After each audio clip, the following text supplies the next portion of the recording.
SCUM Manifesto by Valerie Solanas.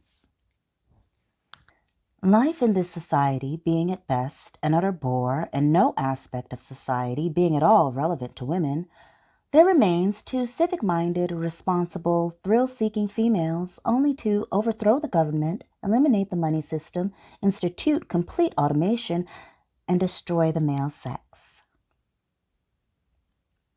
It is now technically possible to reproduce without the aid of males, or for that matter, females. For Akon. I will limit the interjections as best I can. No promises. Valerie had a lot to say, so I'm gonna let her say it. I'm gonna let her say it. It is now technically possible to reproduce without the aid of males, or for that matter, females, and to produce only females. We must begin immediately to do so. Retaining the male has not even the dubious purpose of reproduction. The male is a biological accident. The Y, male gene, is an incomplete X, female gene. That is, has an incomplete set of chromosomes. In other words, I know the word is chromosomes, forgive me. In other words, the male is an incomplete female. A walking abortion. Is that why they're so against it? Aborted at the gene stage. To be male is to be deficient, emotionally limited. Maleness is a deficiency disease, and males are emotional cripples. At one point, and you will see from my notes, when I first encountered this book, SCUM, she has changed. I believe she changed her story on that, but SCUM was meant to be an acronym for the Society for Cutting Up Men. Me, in my 25-year-old hubris, or 20-something-year-old, whenever I encountered, probably 22, 23, I said, no, it's not about cutting up men, eliminating the male sex. No, don't be crazy. We're all humans. We're all valid. We're all equal. Like, we don't need to usurp, replace them. We just need to be equal. So we need the coalition to undo the Mrs. mentality. SCUM Manifesto. That was my great addition to the zeitgeist. But as I got further in living, because I felt you can't have a manifesto unless you know what the hell you're talking about. You can't just, in my mind, you can't just go prescribing stuff and you don't actually know what the hell you're talking about, or haven't even lived enough life to know what you're talking about. So I put the manifesto on hold. And then men just kept proving me wrong. Because I thought if we understood equality and that, you know what? The male is completely egocentric, trapped inside himself, incapable of empathizing or identifying with others of love, friendship, affection, or tenderness. He is a completely isolated unit, incapable of rapport with anyone. His responses are entirely visceral, not cerebral. His intelligence is a mere tool in the service of his drives and needs. He is incapable of mental passion, mental interaction. He can't relate to anything other than his own physical sensations. He is a half-dead, unresponsive lump, incapable of giving or receiving pleasure or happiness. Consequently, he is at best an utter bore, an inoffensive blob, since only those capable of absorption in others can be charming. He is trapped in a twilight zone halfway between humans and apes, and is far worse off than the apes because, unlike the apes, he is capable of a large array of negative feelings: hate, jealousy, contempt, disgust, guilt, shame, doubt, and moreover, he is aware of what he is and isn't. Although completely physical, the male is unfit even for stud service. Even assuming mechanical proficiency, which few men have, he is first of all incapable of zestfully, lustfully tearing off a piece, but is instead eaten up with guilt, shame, fear, and insecurity. Feelings rooted in male nature, which the most enlightened training can only minimize.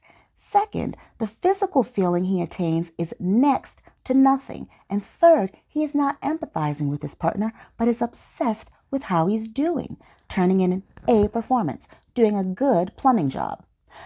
To call a man an animal is to flatter him. He's a machine, a walking dildo. It's often said that men use women. Use them for what? Surely not pleasure. Eaten up with guilt, shame, fears, and insecurities, and obtaining, if he's lucky, a barely perceptible physical feeling, the male is nonetheless obsessed with screwing. He'll swim a river of snot, wade nostril deep through a mile of vomit if he thinks there'll be a friendly pussy awaiting him. He'll screw a woman he despises any snaggle-toothed hag, and furthermore, pay for the opportunity. Why? Relieving physical tension isn't the answer, as masturbation suffices that. It's not ego satisfaction. That doesn't explain screwing corpses and babies. I might have to get a Patreon to read the rest of it. Completely egocentric, unable to relate, empathize, or identify, and filled with a vast, pervasive, diffuse sexuality, the male is psychically passive. He hates his passivity, so he projects it onto women, defines the male as active, then sets out to prove he's a man.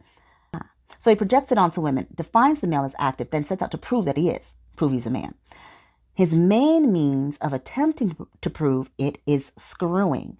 Big man with a big tearing off a big piece. Since he's attempting to prove an error, he must prove it again and again. Screwing, then, is a desperate, compulsive attempt to prove he's not passive, not a woman, but he is passive and does want to be a woman. Themis, this is why the conversation earlier, whilst watching the debate as to the role of masculinity, and I don't even remember what the debate was supposed to be about. It was supposed to be, I think, about how men are supposed to rule society, but they can't rule society because women. This is what made me think and ask, had anyone read this? Because I tried so hard. I've lived almost a half of a century I didn't encounter this till a quarter of a century. However, I have been trying since encountering this to tell myself that this is not true. And these manosphere MFers, they just want Valerie to be right, apparently, especially in the my people manosphere.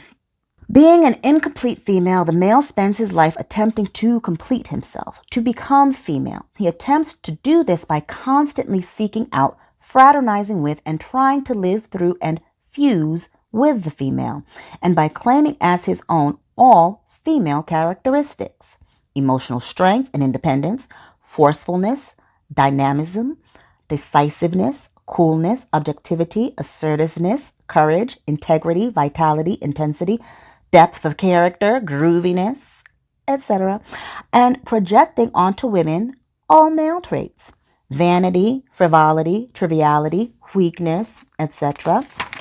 It should be said, though, that the male has one glaring area of superiority over the female: public relations. He has done a brilliant job of convincing millions of women that men are women and women are men.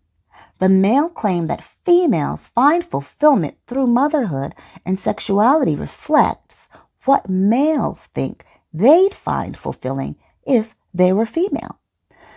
Women, in other words, don't have penis envy. Men have pussy envy. When the male accepts his passivity, defines himself as a woman, males as well as females think men are women and women are men, and becomes a transvestite. He loses his desire to screw or to do anything else for that matter. He fulfills himself as a drag queen and gets his cock chopped off. He then achieves a continuous, diffuse sexual feeling from being a woman. Screwing is, for a man, a defense against his desire to be female. Sex is itself a sublimation. The male, because of his obsession to compensate for not being female, combined with his inability to relate and to feel compassion, has made of the world a shit pile.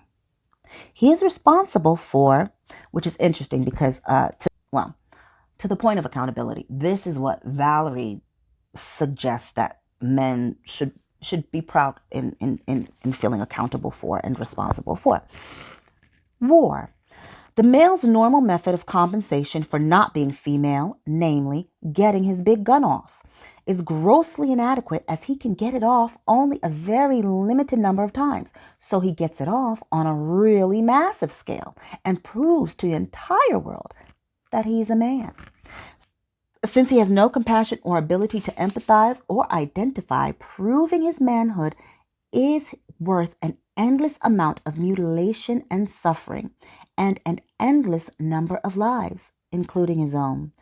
His own life being worthless, he would rather go out in a blaze of glory than plod grimly on for 50 more years. Men are also, so these are all the things that men are apparently responsible for, according to Valerie Solanas' worldview. This is also the woman who shot Andy Warhol. And a quote on that. So the movie I Shot Andy Warhol. Oh, that's Valerie. That's Valerie in that movie. Her quote about that: I consider that a moral act, and I consider it immoral that I missed. I should have done target practice. Well, she's nothing if not accountable for her mistakes. So he is responsible for niceness, politeness, and dignity. Every man deep down knows he's a worthless piece of shit, overwhelmed by a sense of animalism and deeply ashamed of it, wanting not to express himself but to hide from others his total physicality, total egocentricity, the hate and contempt he feels for other men, and to hide from himself the hate and contempt he suspects other men feel for him. Having a crudely constructed nervous system that is easily upset by the least display of emotion or feeling, the male tries to enforce a social code that ensures a perfect blandness unsullied by the slightest trace of feeling or upsetting opinion. Now, Valerie is white. She is describing, in her estimation, I would posit the white male condition, but an aversion of emotion, an aversion to emotion, not recognizing anger, jealousy, wrath, rage, sullenness, not recognizing all the emotions, limited range, but all of the emotions in which they love to traffic. But again, and this was also like the 60s, so I guess this was when America was great. At any rate, he uses terms like copulate, sexual congress, have relations with. To men, sexual relations is a redundancy, overlaid with stilted manners, the suit on a chimp. They are responsible. He is responsible for money, marriage, and prostitution, work, and prevention of an automated society. There is no human reason for money or for anyone to work more than 2 or 3 hours a week at the very most. All non-creative jobs, practically all jobs now being done, could have been automated long ago. And in a moneyless society, everyone can have as much of the best of everything as she wants. But there are non-human male reasons for maintaining the money system. Number 1, pussy. Despising his highly inadequate self, overcome with intense anxiety and a deep, profound loneliness when by his empty self, desperate to attach himself to any female in dim hopes of completing himself, in the mystical belief that by touching gold he'll turn to gold, the male craves the continuous companionship of women. The company of the lowest female is preferable to his own or that of other men. These men serve only to remind him of his repulsiveness.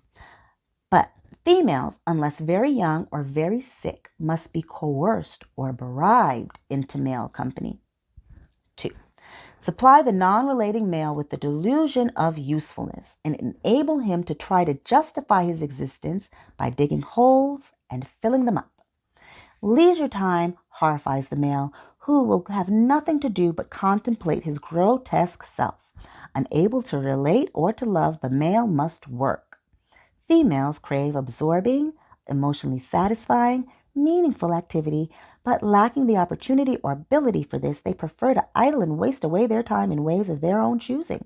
Sleeping, shopping, bowling, shooting pool, playing cards and other games, breeding, reading, walking around, daydreaming, eating, playing with themselves, popping pills, going to the movies, getting analyzed, traveling, raising dogs and cats, lolling on the beach, swimming, watching TV, listening to music, decorating their houses, gardening, sewing, nightclubbing, dancing, visiting, improving their minds, taking courses, and absorbing culture, lectures, plays, concerts, arty movies. Therefore, many females would, even assuming complete economic equality between the sexes, prefer living with males or peddling their asses on the street, thus having most of their time for themselves, to spending many hours of their days doing boring, stultifying, non-creative work for somebody else, functioning as less than animals, as machines, or at best, if able to get a good job, co-managing the shit pile. What will liberate women, therefore, from male control is the total elimination of the money work system, not the attainment of economic equality with men within it. 3. Power and control. Unmasterful in his personal relations with women, the male attains to general masterfulness by the manipulation of money and of everything and everybody controlled by money. In other words, of everything and everybody. 4. Love substitute. Unable to give love or affection, the male gives money. It makes him feel motherly. The mother gives milk. He gives bread. He is the breadwinner. 5. Provides the male with a goal. Incapable of enjoying the moment, the male needs something to look forward to, and money provides him with an eternal, never-ending goal. Just think what you could do with $80 trillion. Invest it, and in 3 years' time, you'd have $300 trillion. 6. Provides the basis for the male's major opportunity to control and manipulate. Fatherhood.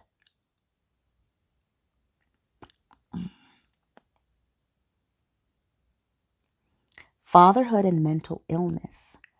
Fear, cowardice, timidity, humility, insecurity, passivity.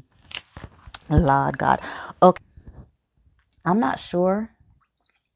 One, if I, like I said, I was not joking. Like this might be Patreon level. This might be, I might have to start a book club for this, because I don't know if what was in the pot was cold too, so it's just all cold. This last little sentence. I'm going to read this last little sentence, or maybe it might be a paragraph, because I saw the first sentence. I just want to read this, and then I might have to pick up later. So, fatherhood and mental illness. Fear, cowardice, timidity, humility, insecurity, passivity. Mother wants what's best for her kids. Daddy only wants what's best for daddy. That is peace and quiet, pandering to his delusion of dignity, respect, a good reflection on himself, status, and the opportunity to control and manipulate. A benevolent, I can't even say it because those words don't go together, but a benevolent dictatorship. Yeah. Or if he's an enlightened father, to give guidance. His daughter, in addition, he wants sexually. He gives her hand in marriage. The other part is for him. Daddy, unlike mother, can... it's just been a while. Oh, God. Daddy, unlike mother, can never give in to his kids, as he must at all cost preserve his delusion of decisiveness, forcefulness, always rightness, and strength. Never getting one's way leads to lack of self-confidence in one's ability to cope with the world and to a passive acceptance of the status quo. Mother loves her kids, although she sometimes gets angry, but anger blows over quickly, and even while it exists, doesn't preclude love and basic acceptance. Emotionally diseased daddy doesn't love his kids. He approves of them if they're good, that is, if they're nice, respectful, obedient. So yeah, he loves them if they're good, that is, if they're nice, respectful, obedient, subservient to his will, quiet, and not given to unseemly displays of temper that would be most upsetting to daddy's easily disturbed male nervous system. In other words, if they're passive vegetables, if they're not good, he doesn't get angry. Not if he's a modern, civilized father. The old-fashioned ranting, raving brute is preferable, as he is so ridiculous he can be easily despised, but rather expresses disapproval, a state that, unlike anger, endures and precludes a basic acceptance, leaving the kid with a feeling of worthlessness and a lifelong obsession with being approved of. The result is fear of independent thought, as this leads to unconventional, disapproved of opinions and ways of life. For the kid to want daddy's approval, it must respect daddy. And being garbage, daddy can make sure that he is respected only by remaining aloof, by distantness, by acting on the precept, familiarity breeds contempt, which is of course true if one is contemptible. By being distant and aloof, he is able to remain unknown, mysterious, and thereby to inspire fear. Respect. Disapproval of emotional scenes leads to fear of strong emotion, fear of one's own anger and hatred, and to a fear of facing reality, as facing it leads at first to anger and hatred. Fear of anger and hatred combined with a lack of self-confidence in one's ability to cope with the change, the world, or even to affect in the slightest way one's own destiny, leads to a mindless belief that the world and most people in it are nice, and that the most banal, trivial amusements are great fun and deeply pleasurable. The effect of fatherhood on males specifically is to make them men, that is, highly defensive of all impulses to passivity, savagery, and of desires to be female. Every boy wants to imitate his mother, be her, fuse with her. But daddy forbids this. He is the mother. He gets to fuse with her. So he tells the boy sometimes directly, sometimes indirectly, to not be a sissy, to act like a man. The boy, scared shitless of and respecting his father, complies and becomes just like daddy, the model of a man. Manhood, the all-American ideal, the well-behaved heterosexual dullard. The effect of fatherhood on females is to make them male, dependent, passive, domestic, animalistic, nice, insecure, approval and security seekers, cowardly, humble, respectful of authorities and men, closed, not fully responsive, half dead, trivial, dull, conventional, flattened out, and thoroughly contemptible. Daddy's girl, always tense and fearful, uncool, unanalytical, lacking objectivity, appraises daddy, and thereafter other men against a background of fear, respect, and is not only unable to see the empty shell behind the aloof facade, but it accepts the male definition of himself as superior, as a female, and of herself as inferior, as a male, which, thanks to daddy, she really is. It is the increase of fatherhood resulting from the increased and more widespread affluence that fatherhood needs in order to thrive that has caused the general increase of mindlessness and the decline of women in the United States since the 1920s. The close association of affluence with fatherhood has led for the most part to only the wrong girls, namely the privileged middle-class girls, getting educated. The effect of fathers again, this was written in, self-published in 1967. And she said that it no longer met the Society for Cutting Up Men. So I say this tongue-in-cheek because this, I don't know, after the conversation today,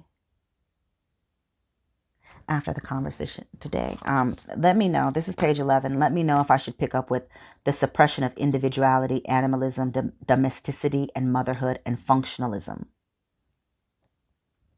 It's a short pamphlet, but my head is hot, so